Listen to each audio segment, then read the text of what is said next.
你那点要跟洋人斗的抱负，我一样能替你实现，说不定比你做的还要好呢。范先生，你是做技师的好胚子啊，何必要亲力亲为做商人呢？因为像您这样的商人，永远不是洋人的对手。话说到这份上，就没有必要再谈了。宗客，您了请。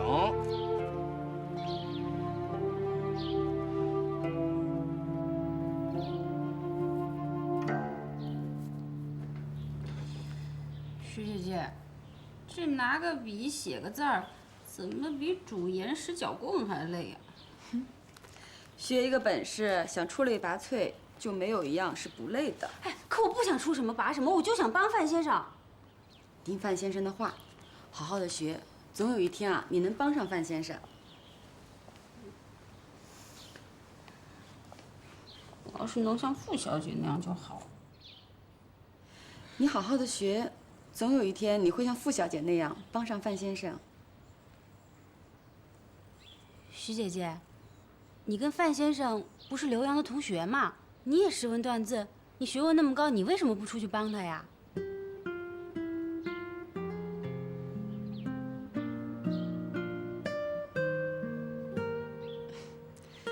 你们都出去了，我得看家呀，还有老太太呢。快写字儿。杨雅芝的意思，许父何尝不知道呢？和傅子英的存在感相比，他显得模糊很多。他现在不得不去担心自己放弃很多的结果，最后换来的却是范旭东的离去。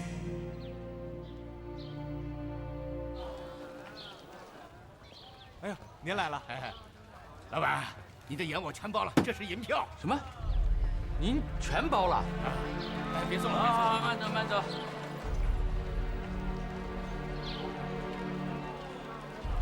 关门打呀！人家售罄，饭店洗地，咱们货却卖光了，怎么这么窝囊？是啊，开门就打烊，这买卖还怎么做？哎，你们俩嘀咕什么呢？赶紧关门！自须免于上，质量堪比洋人，价低洋人两者有钱有点嘞。金自须免于上，质量堪比洋人，价低洋人两者有钱有点嘞。这回范旭东这厂啊，他是产过的挺混的，价格是生混的降混的，他想够混的还够混的。要不然咱们把海王星提价。不行，那只会是有价无市。我有一个更好的主意，咱们降价。那更不行。你那明摆是跟盐巴要拼银子。你说就咱们摸来的这点钱，怎么和人家世代里积的家都没有？那真不行，我们就限额销售，超过1斤我们就不卖。治标不治本。他要给你来个原盐限量销售，怎么办？这左也不行，右也不行，那你提出个好方法来。跟老板自己翻手啊！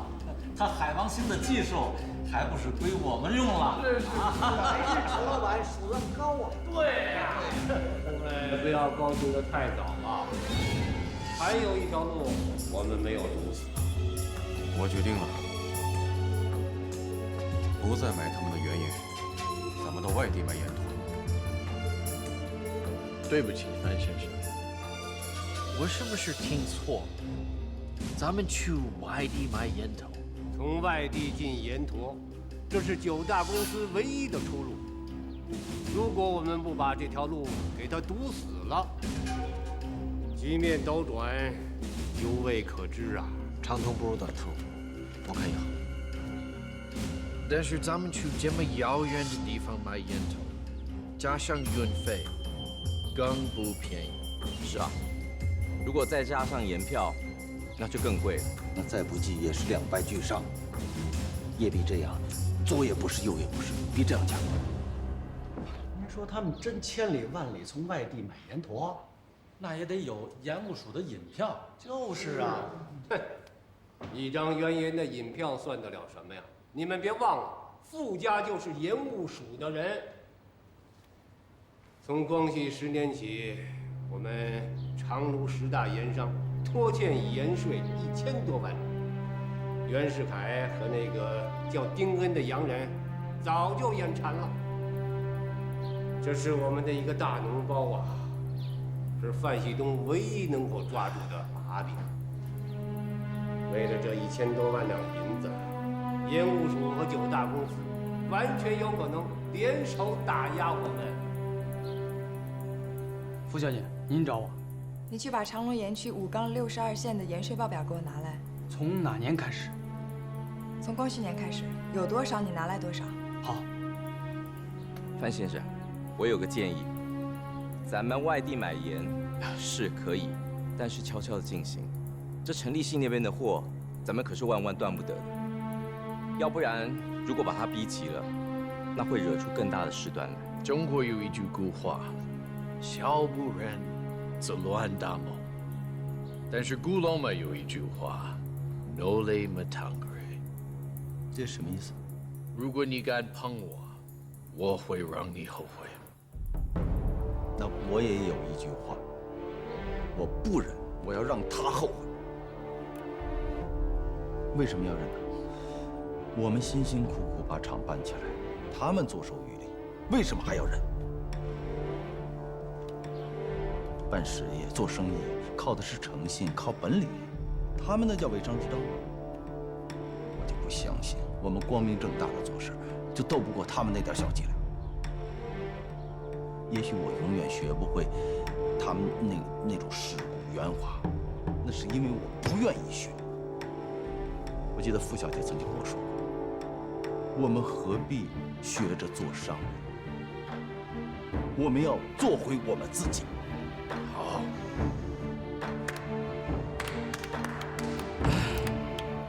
好吧，既然范先生心意已决，那我也不便多说什么。此事非同小可啊！我看是不是先请示一下董事长，从此不买他们的烟筒，就这么定。我现在就回北京，到盐务署办银票。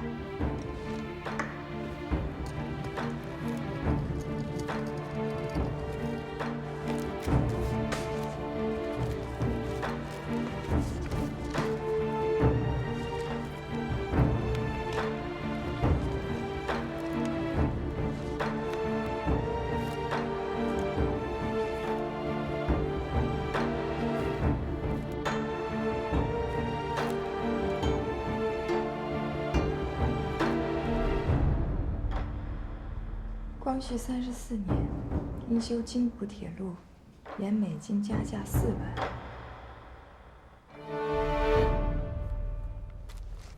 老太太、徐姐姐，范先生回来了！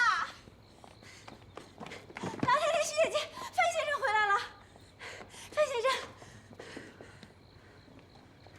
妈，回来就回来了呗，大呼小叫的，火上房了。你看您怎么了？我这不回来了吗？我怎么了？你还知道回来呀？哎呀，来，快吃饭吧啊！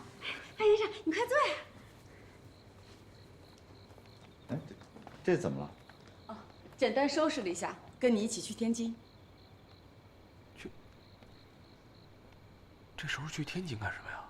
这千头万绪我还没捋清楚，你这时候去不是搞添乱吗？是我要去呀。这老大去了上海，咱这老二是成天的不着家，哪像个家呀？啊？妈，是这样，那边呢，现在不太平，又有盐巴在捣乱，生活条件又很差。我是怕您跟我到了那边去吃苦，跟着我一块儿吃饭。好，吃饭，我正饿着呢。范先生。傅小姐派人来了。范先生，傅小姐知道您回北京了，她请你赶快过去，事得及时商量。好，你回个话，我马上就到。有什么事儿不能吃完饭再去啊？不行，妈，您不知道，厂里出了点事儿，我一刻都不能耽搁。那你回来干什么呀？还不如不回来呢。真是。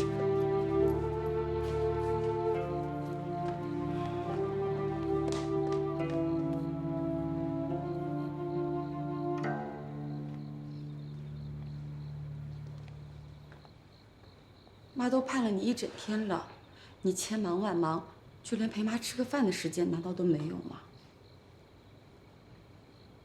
没事，妈不是不明事理的人。那是我不明事理了。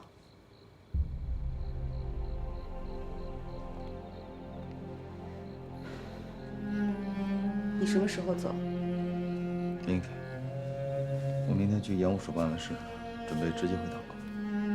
我可以不要这个家，妈不可以不要这个家呀。你还真不如不回来呢。这家里本来风平浪静的。你也不理解我吗？现在厂里没有原盐，已经停工了，上百个工人都等着米下锅。如果我明天要不到盐票，买不到原盐，九大就完了。我们刚开业1个月，我怎么向股东们交代呀？我跟你说的不是一回事。你有抱负办实业，从头至尾的我是什么态度，你是明白的。我是说，你的心里还有没有这个家？当然有啊，否则我回来干什么嘛？我在日本的时候就已经想过，回国以后，你的工作会很忙，我们的生活会很不安稳，也许会很辛苦。可是我怎么也没想过会是现在这个样子。都怎么了？我已经焦头烂额了，你们不帮我就别给我添乱，好吧？你终于说出心里话了。我帮不上你，谁能帮你？傅小姐能帮你。胡说什么呀？你的心里要是真的这么想的，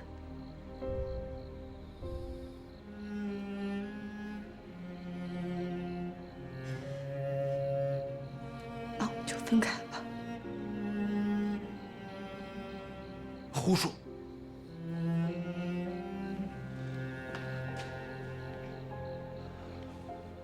我知道你刚才说的是气话。好，咱们都冷静一点，好吧？好吧。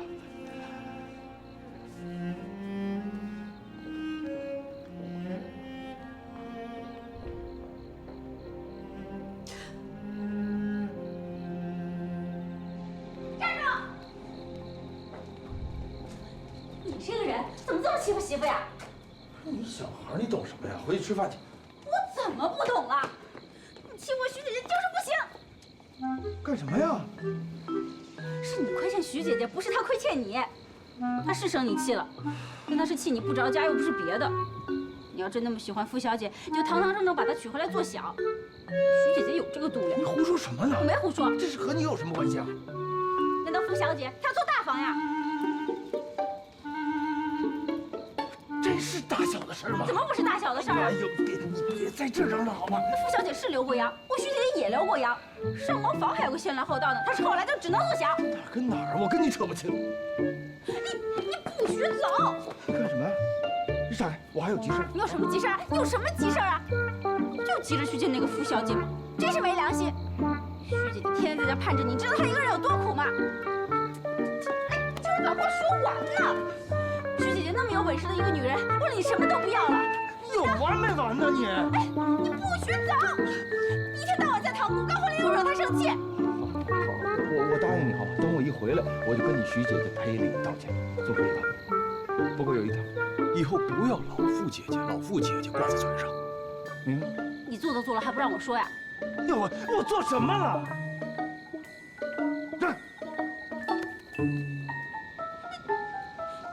你不心虚，你跑什么呀？你看，从光绪34年起，应修津浦铁路，长芦盐每斤加价4文，由盐公所代收。现在铁路贷款已经还清4年了，这4文银子到现在盐公所都没有减下去，多收了3年。那这事要是查下去，盐公所的秦要脱不了干系啊。你再看这儿，从光绪10年起，长芦10大盐商拖欠盐税共1000多万两。徐东，陈立信用盐打压咱们就借着这个提醒废除商办一案，刨了陈立信跟秦耀的根。好，不好。盐公所的事，现在一个字也不能提，一提秦耀就彻底站到盐霸那边去了。那样一来，九大就孤立无援，他们就是铁板一块。那光长芦的盐税每年就占全国的1/5啊！如果废除了商办隐案，这么大的利润，袁世凯和丁原他们不愿意收回去吗？这是一块肥肉，他当然想拿呀。可是盐政不是长芦一个地方的事，他是隐案归官政令一出，长芦没炸锅，全国的盐商、各地的军阀就先炸锅了。这就是真金白银的好处，不是他袁世凯登基的虚名。改盐政比他复辟帝制那剂药猛得多呀。所以呀，有的事情呢要速战速决，可有的事情要拨间抽丝，慢慢来。记住，你需要的是原盐，不是别的。不要病急乱投医。那如果我们借着这件事儿说服丁恩，要一张可以在外地买原盐的银票，这就可以了。那当然可以啊，而且应该不难。只是我跟子英啊都是盐务署的人，不好出面。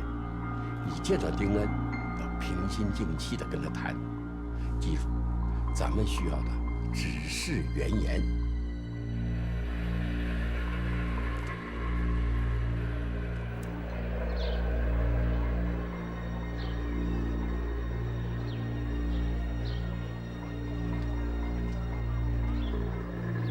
到现在还没拉门，今天又不会开工了。李大哥，咱们这么闲着，到了月底，厂里真的也得开支啊。你就知道钱，厂子里管吃管住的，就是月底不发工钱又能咋的？我是怕这么耗下去，厂子迟早关门啊。是啊，范先生他们一帮白面书生，斯斯文文的，哪斗得过陈老爷那帮盐霸？他们可不是善茬。别在背后嚼舌头啊！要是都闲的话，咱们擦机器去，里里外外都给擦了。走，走。先生，这些海藻够了吗？够了，叫他们回去吧。好嘞。哎，回去吧。好。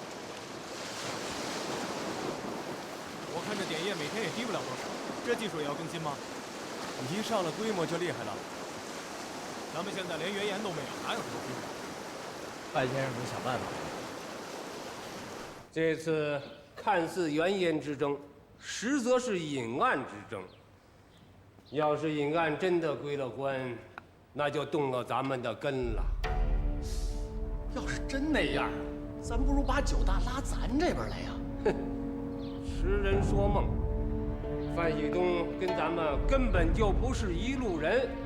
隐案归官，这不是刨了咱们的祖坟吗？就是再来一次辛亥革命，你不能顺着盐务署搞什么隐案归官。对，这是明摆着的。对，是。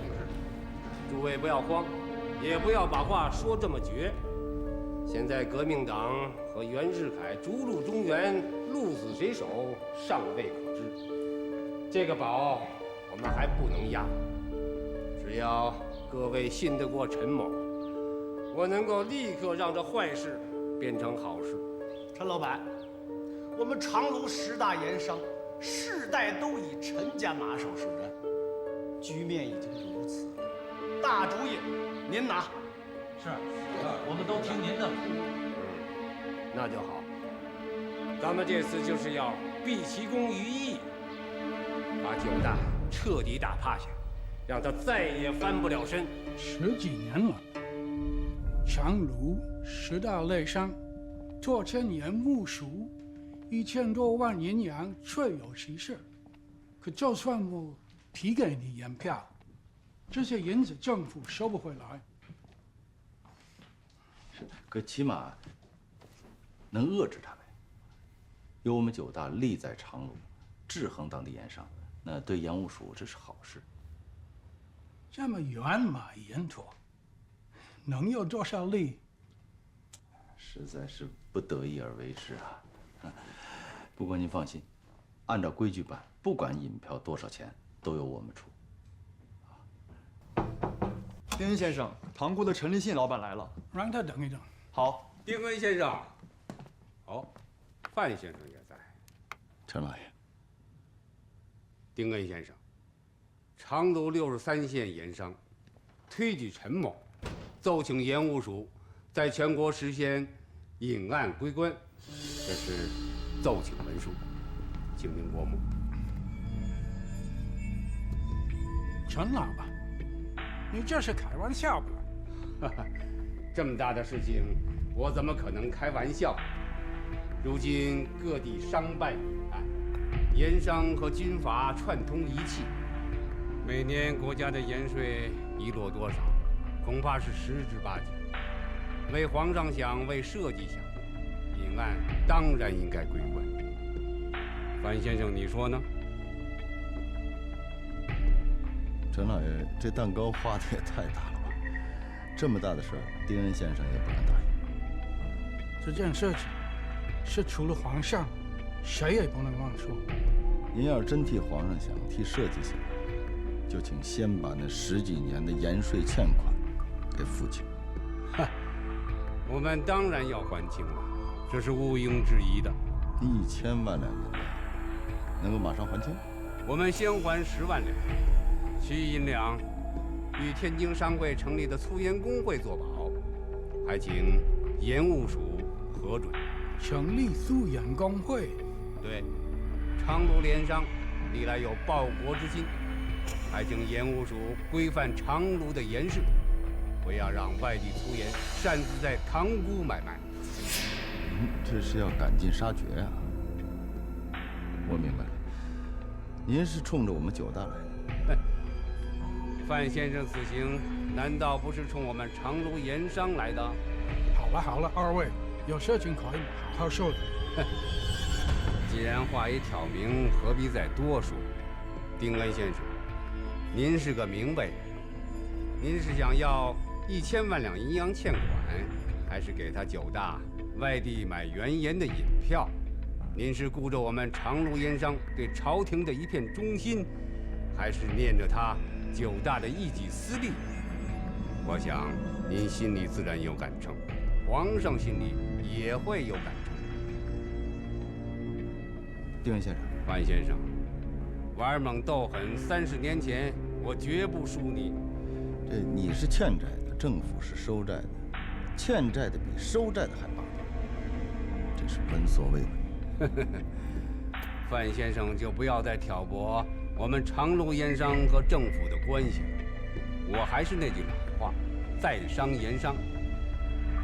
只要你摘掉海王星的牌子，你觉得我们粗盐的价格过高，我陈家的大门始终为你开着。告辞。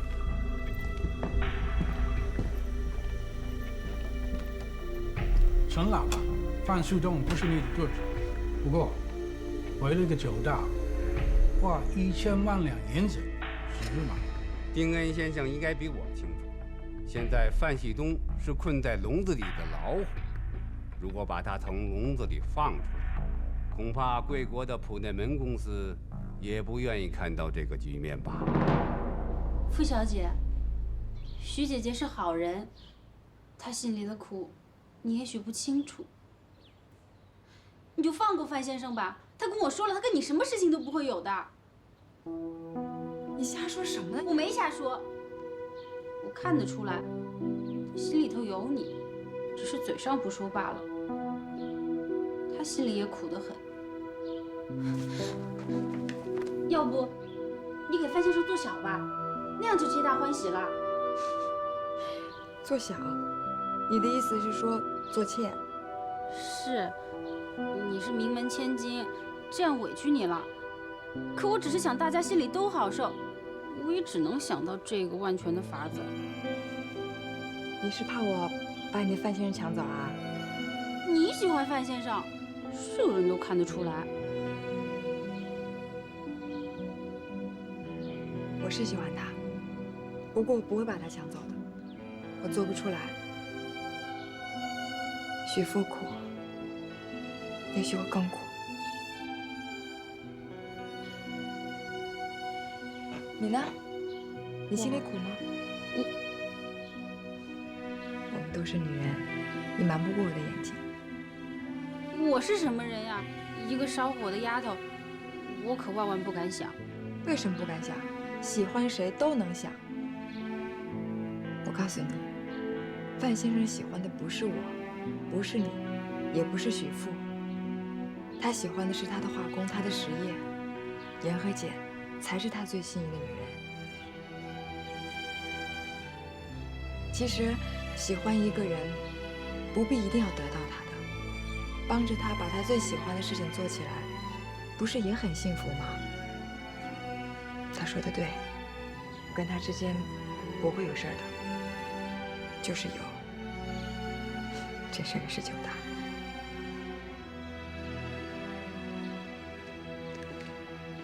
范先生，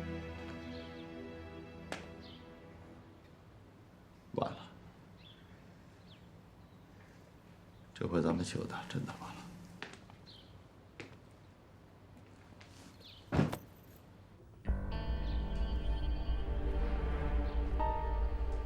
这么一来，他陈立新控制了粗盐，反倒成了合理合法的了。花1000万两白银，就为了牵制9大，太不可思议了。除了牵制9大，他也是为自己留条后路。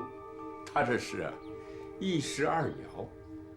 长芦盐区从来都是中国北方的金库，袁世凯和洋人早就垂涎3尺了。他先挤下自己的脓包，总比别人来挖他的肉好啊。那我们现在该怎么办？接着找陈立新要粗盐，同时谈谈股份的事儿。只要能保住海王星的牌子，其他的都可以做些让步。我反对，我绝不跟他们同流合污。这点曲直都不讲，9大面前这座大山，怎么迈得过去呀？啊！旭东，咱们暂时委曲求全，至少厂子还能维持下去，留得青山在嘛！啊！那我宁可让厂子没了。那只有一条路。遣散工人，无限期的停产。爸，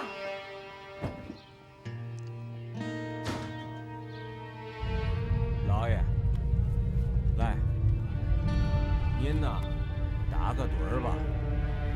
睡不着。嗨，如今盐务署都已经核准咱们成立盐务所了，您了还有嘛忧心的？看似我们赢了，可我们的底牌也打光了。要是范旭东那个借小子还不肯服软，往后就难有奇招了。范先生，你没错，我就不相信那个陈立新有那么厉害。咱们眼下是吃力，可我相信他也一定不轻松。最后这口气谁咬住了，谁就能笑到最后。人家实力那么雄厚，哪儿就吃力了？你让我按钮啊！山穷水复疑无路，柳暗花明又一村。当初你做金盐的时候，不是也被逼到绝路上了吗？不积跬步，无以至千里；不积小流，不以成江海。只要坚持，总能成功的。你今天怎么这么闹腾啊？我学的还不错吧？那你表扬表扬我。你许姐姐教的不错，那也得我学得好才行啊。我还没问你，你去傅家去干什么？啊？我去傅家。哎，范先生，咱们家门口有个洋人。听说方先生遇到难处了，消息还真是灵通。约着一样，以方先生这样的条件，何必受你们政府和贪污盐商的窝囊气？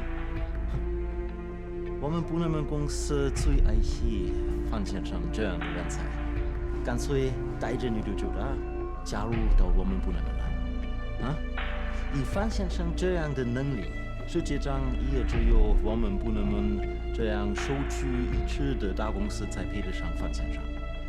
中国人说得好，没有梧桐树，引不来金凤凰。我们部门愿做您的梧桐树。魏副先生，你可真是开门见山的。我不会像陈立新、陈老板那样绕弯子。如果方先生不愿拒人家，我们部门入股9大也可以。还有，没有长路租人，我们总公司可以从日本和印度给你调租。有了样子的北京，在塘沽码头卸货，你们政府管不了。这样一来，九大的问题不就解决了吗？既然你实话实说，我也不含糊其辞。我们九大有章程，不入外股，我们只占小股，半股都不行。公司的章程谁没有权利改变？至于我个人，我宁可让陈立信占了海王星，我也不会让外国的资本入股九大。我没想到像你这样的人会固步自封，怪不得你们中国永远落后。你在日本留学过，日本企业难道会拒绝外国资本？那是因为日本现在已经能够掌握自己国家的命运，等中国也可以掌握自己的命运的时候，我们也绝不拒绝外国资本。路都让你们给堵死了，实业是我们能站起来的唯一的路。范先生想把所有人都变成敌人，想做众矢之的，谁又能拦得住？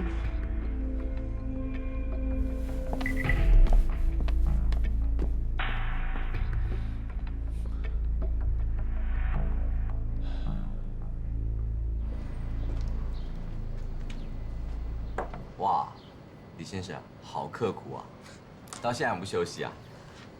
哎呀，我们有易先生的好才华，那就多下点苦功，笨点先飞呗。你又笑话我。依你看，咱们从外地买盐，范先生能从盐务署拿到银票吗？哼，这拿回来又如何？千里买盐，杯水车薪呢。这九大的成败，不在盐商遏制，也不在粗盐短缺，更不在盐务署的掣肘刁难。此话怎讲？诸臣不明白。成事啊，靠的是实力，是我们背后靠的那座青山，是我们融进的那条大河。商战呢，其实不是商战，商战呢，其实是官场博弈。如果我们九大不早点布这个局，即使将来有了怨言，前途啊，也是一片荆棘。张之洞、盛宣怀是染了红顶，把实业做得比天大，但后来还不是功亏一篑，还是败了。那是因为他们没有技术，所以啊，无法维持。你有技术就能维持得了？当然，以张之洞、盛宣怀之法速成壮大，以我们的技术纳新维持，这才是我们九大要走的正路。哎呀，易先生高瞻远瞩啊！但是你不要忘了，远水可解不了近渴。眼前九大如何解困，易先生可有高见呢？所以我说我解不了。哎，易先生，你看那边。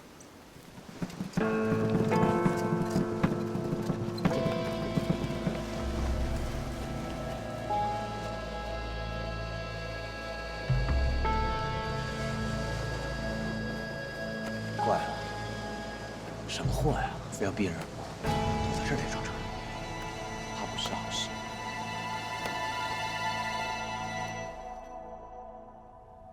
爸，您别着急了，实在不行，咱们去找找梁先生。就算找到袁世凯，咱们能拿得出1000万银洋吗？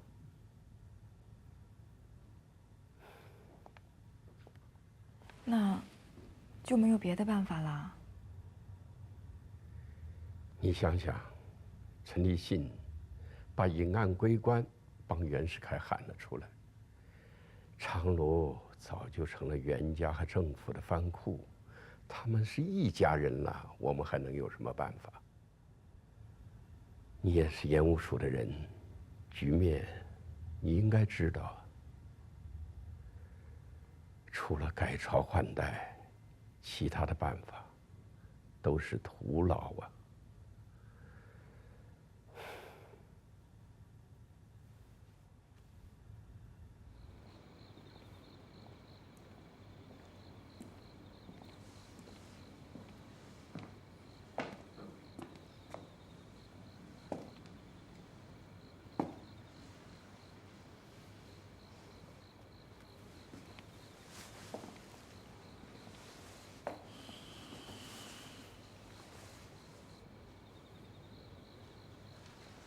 你要真走了，我就真成了众矢之的了。刚才老外说，我刚说完，说你早晚成众矢之的，说你自找的。啊，那算了，我干脆让他们万箭穿身吧。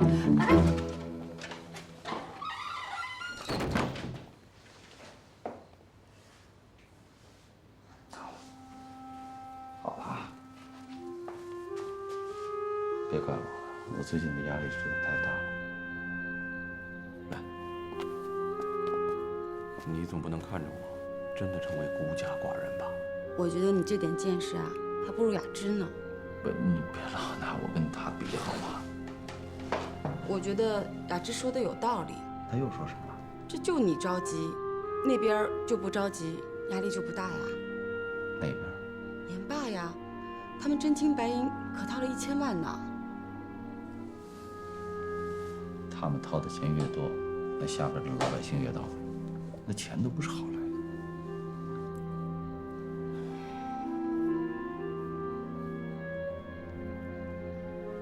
我作奸不给我免税，我偏做，大不了就大关门。真要那样，我就带着你和妈，咱们回长沙老家，买一大块地，养一大群鸡，一大群鸭。你说的好听，你甘心吗？不甘心。那采菊东篱下，悠然见南山，哪什么意境啊？所有的梦想都付诸东流，你受得了吗？再说了，回国这4年，你拿多少薪水回家？我已经很不好意思了，你不要再提了好吗？这连地上的庄稼都快买不起了，还要买地呀？买地？对呀。对呀，买。关键的时刻还得看我老婆的。怎么了？你在点石成金呐！他们不是不卖给我原盐吗？那我就买地，我干脆买盐田。这原盐和盐田有什么区别吗？哦，那区别可大了。哪怕我只有1亩盐田，哪怕我一天只生产1斤盐，那九大就关不了门。只要九大在，他们就睡不安稳。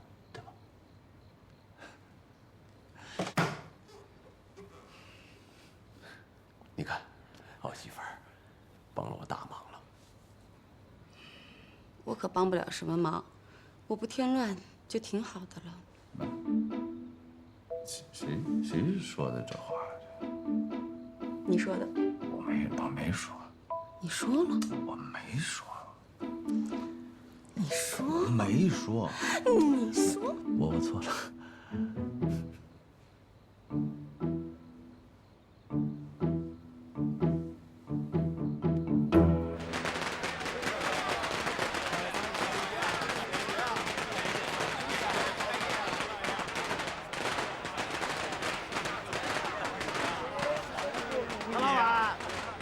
恭喜呀！您这块牌匾分量可不轻啊，怕你压死人呐！让秦所长见笑了，里边请。好。啊。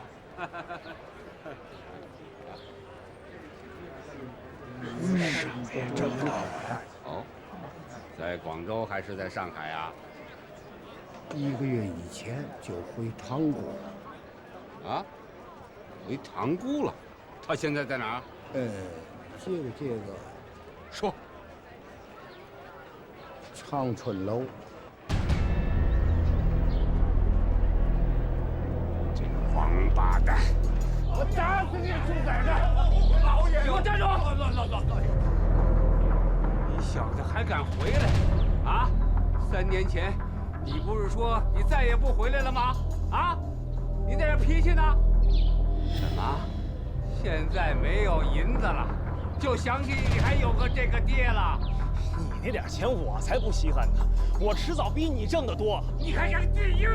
老爷，打死我！打死我！你别打！你小子给我听着，人家范喜东留洋10年，学了真本事，可你呢？